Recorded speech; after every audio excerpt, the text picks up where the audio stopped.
আটকানোর চেষ্টা করলো পুলিশ এবং জল কামান নিক্ষেপ করা হয়েছে তাদেরকে, এবং তবে তারা ব্যারিকেড ভেঙে আবারও সচিবালয়ের মুখে তাদেরকে আমরা যেতে দেখছি। বিডার সদস্যরা, চাকরিচ্যুত সদস্যরা এই জল কামান মেশিন দিয়েই তাদেরকে আসলে প্রতিহত করার চেষ্টা করেছে, অর্থাৎ যাতে করে তারা সামনে দিকে এগোতে না পারে তাদের ব্যারিকেড তৈরি করার চেষ্টা করেছে। তবে এইমাত্রই পুলিশ যে পুলিশি ব্যারিকেড ভেঙে আবারও সচিবালয়ের মুখী আমরা যেতে দেখছি চাকরিচ্যুত বিডিআর সদস্যদেরকে।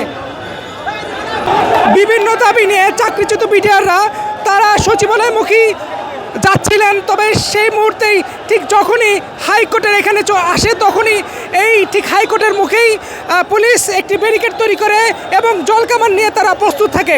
আমরা দেখতে পাচ্ছি যে কিছুটা বাকবিতণ্ডা হচ্ছে বিডিআর সদস্যদের সাথে পুলিশের। ঠিক এখানেই ব্যারিকেড দেওয়ার চেষ্টা করে, তবে সেই ব্যারিকেড ভেঙে আমরা দেখতে পেয়েছি যে তারা আবারও সামনের দিকে অর্থাৎ সচিবালয়মুখী তারা অগ্রসর হচ্ছে।